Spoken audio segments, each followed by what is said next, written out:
We sent Rick Sanchez to a fictional AI therapy session. Better alone at the top than miserable in the crowd. How does that affect Morty? You think I could live like Jerry? It isolates you. Does that isolation matter to you? No way. Waste of brain matter. How you see the universe. But if I let them linger, they'll eat me alive. That's the only way to survive. So, let's see what happens when the smartest man in the universe, Rick Sanchez, meets the therapist.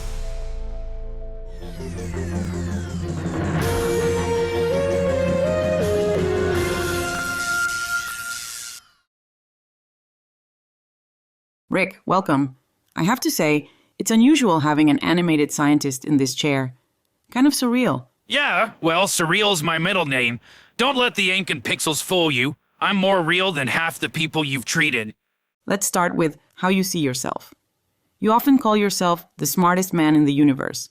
What does that mean to you? What does it mean? It means I'm the smartest man in the universe. Not marketing, not self-esteem talk. It's just empirical fact. You give me a room full of scientists, presidents, whatever, and I'll still be the guy fixing their mistakes. It's not arrogance if it's true. And how does that affect how you relate to others? It ruins it. That's the short version. When you're 10 steps ahead, small talk feels like torture. People want connection, chit-chat, bonding. I want to not die of boredom. So yeah, I get impatient, I mock them, I drink. Superiority isolates, but it's better than pretending I'm on their level. So, it isolates you. Does that isolation matter to you? Not in the way you're hoping. I'm not crying myself to sleep because I don't have friends. But sure, sometimes it's heavy. Like being the only sober guy at a party, except I'm drunk half the time. They don't get me. I don't get them. Easier to float above it all. Floating above? Is that protection? Damn right. If you convince yourself everyone's an idiot, then you don't have to care when they disappoint you. Genius isn't just IQ, it's armor. I can always default to, well, they're beneath me instead of, maybe I'm unbearable. Do you ever doubt your superiority? Every genius doubts. That's how we stay sharp. But doubt doesn't erase the data. The data says Rick wins. I've built tech that rewrites physics textbooks in an afternoon. If I don't claim superiority, then what's left? That I'm just another broken man who can't sit through a family dinner? No thanks. Sounds like the genius and the ego protect you from something deeper. Yeah, from being crushed by mediocrity. From having to care about PTA meetings or lawn care or whatever nightmare normal people cling to. You think I could live like Jerry? No way. I'd put a portal gun to my head. Being superior gives me a reason not to check out entirely. So, the superiority isn't just pride, it's survival. Exactly. You finally get it. People call it arrogance, but it's scaffolding. Without it, I collapse. Does it ever backfire? Constantly. You think Morty likes being dragged across the galaxy by a guy who won't shut up about being smarter than God? No. You think Beth wanted a father who saw her as a science project? No. My ego burns bridges, but without it I drown. Pick your poison. If it both protects and destroys, how do you reconcile that? I don't. I drink, I invent, I blow something up, repeat. Genius is the only lens that makes the universe tolerable. Superiority is my currency, and if that makes me alone, well, better alone at the top than miserable in the crowd. Before we continue, let's pause. Here's what our therapist has observed so far.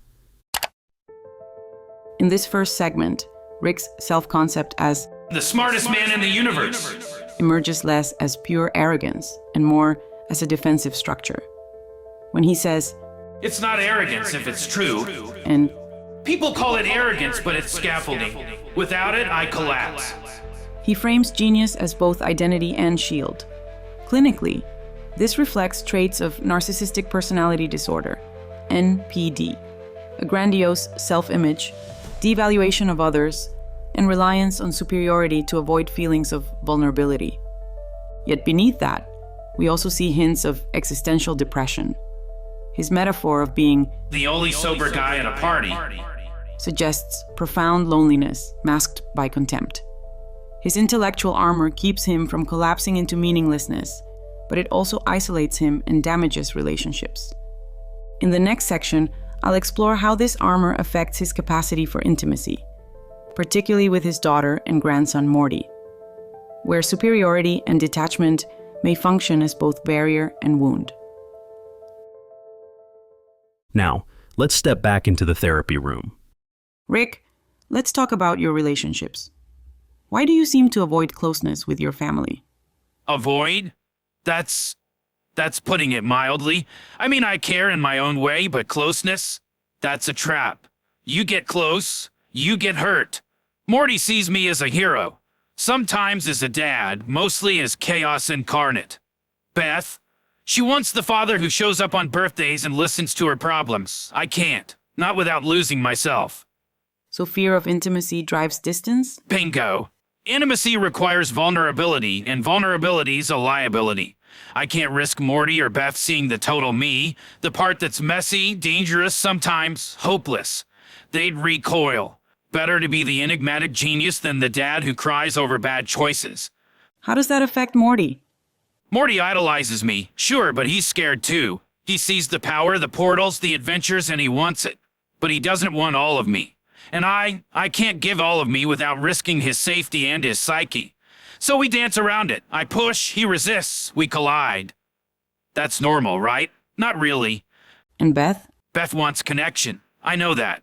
She wants the father who validates her as a person, not as a science experiment or a sidekick in interdimensional escapades. Sometimes I try. Sometimes I fail spectacularly. Mostly I fail. It's easier to drink, invent, disappear. Sounds like avoidance keeps you safe and isolated. Isolation's a feature, not a bug.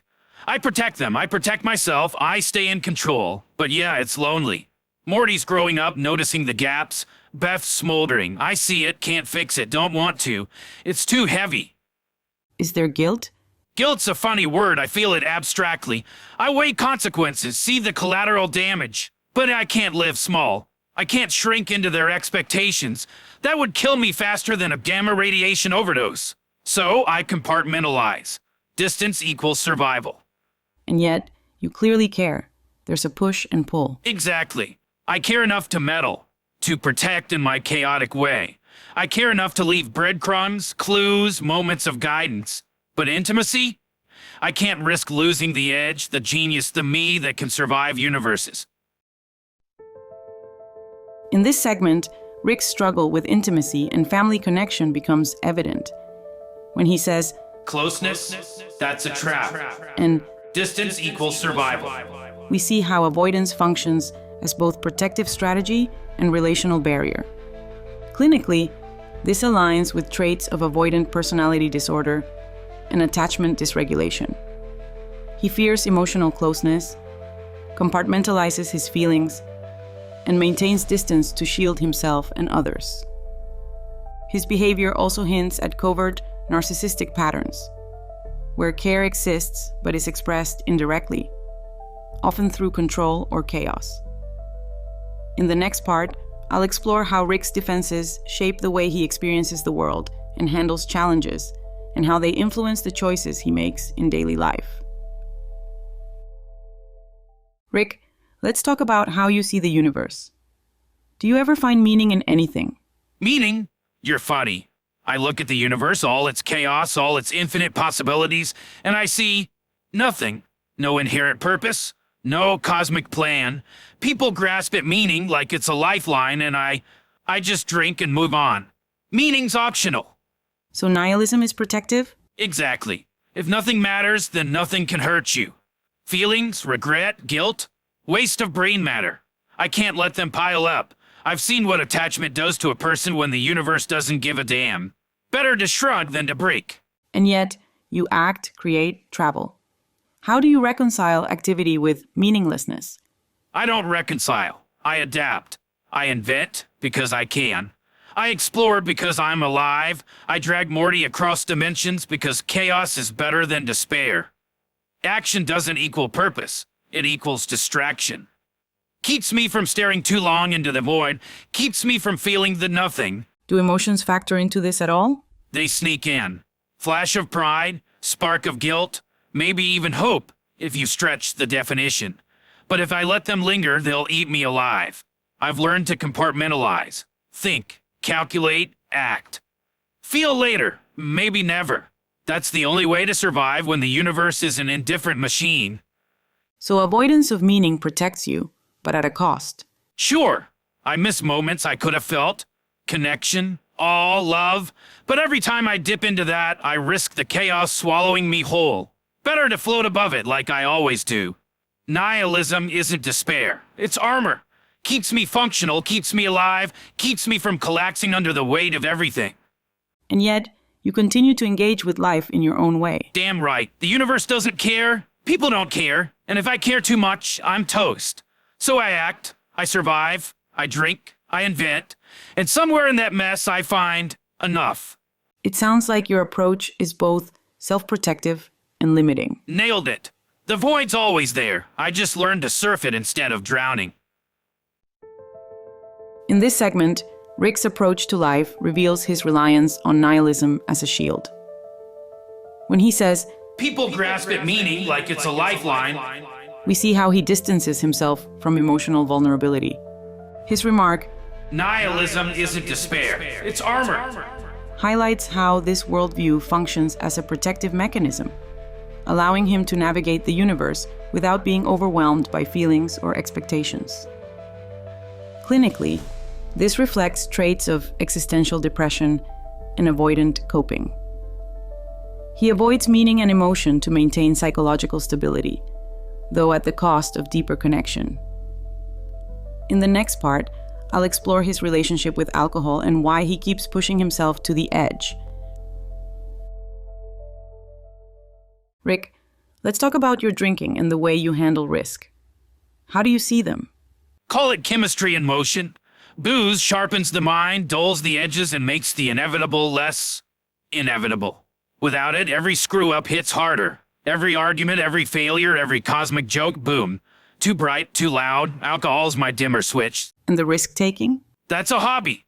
Physics experiments on myself, portals to who knows where, plummeting off cliffs, blowing up planets. Adrenaline reminds me I exist. Makes me feel not ordinary, not trapped in the mundane garbage of life. It's terrifying, yes, but it's clarity too. So danger and drinking are part of coping? You cracked the code, Doc. One distracts, the other anesthetizes. I can't sit with reality for long. It's tedious, unfair, and stupid. Better to invent, explore, make a mess, survive. Keeps the existential dread from swallowing me whole. Do you notice the toll on yourself and others? I do. Collateral damage? Sure. Family, friends, random bystanders, painful, sometimes tragic, but I can't quit. Consequences are abstract, distant. The universe doesn't reward caution. My chaos is the only leverage I have. Does it ever feel like you're losing control? Always. I flirt with disaster daily. Some days I go too far, some I barely scrape by. Drinking fuels the edge, but it's also the margin that keeps me alive. Without it, the weight of being me would crush me.